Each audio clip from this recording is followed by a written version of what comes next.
May HyperOS 3 po ba for the Wi-Fi version? Okay, so ang tinatanong niya is all about this tablet, itong ating Redmi Pad 2, no? And this one is the non-4G version or yung Wi-Fi version. No? Meron kasi siyang version na 4G. Yan. So, kung di ka pa familiar sa tablet na to, isa to sa mga newest tablets from Xiaomi. Ang nagustuhan ko sa tablet na to is hindi siya ganun kamahal compared sa other tablets. And then, ang kanyang chipset is G100 Ultra. So, pretty capable chipset na siya for the price. Tapos, malaki rin yung screen niya. Screen size is 11 inches. Maganda yung display. And then, 4 na rin yung kanyang speakers. Powered by Dolby Atmos. So, maganda manood dito. And then, maganda pa dito, meron pa rin siyang 3.5mm audio jack kung gumagamit ka pa ng mga wired earphones. And then, malaki rin yung kanyang battery, 9,000 mAh. So, matagal-tagal siya malobat.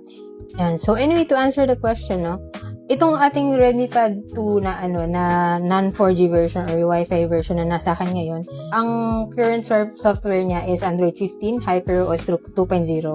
And for sure, makaka-receive siya ng HyperOS 3.0 kasi ang support ng Xiaomi dito is up to 5 major Android updates. So, meaning hanggang up to, Android 20. Kasi na-ship out ko, Android 15 na siya out of the box. Yan.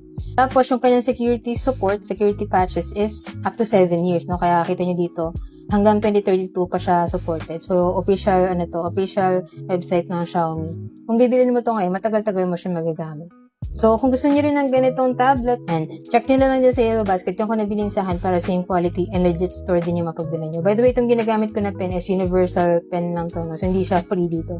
Binili ko siya. And so, yun lang, sana nakatulong to video, and if you have any other questions, just let me know in the comments and follow for more tech content.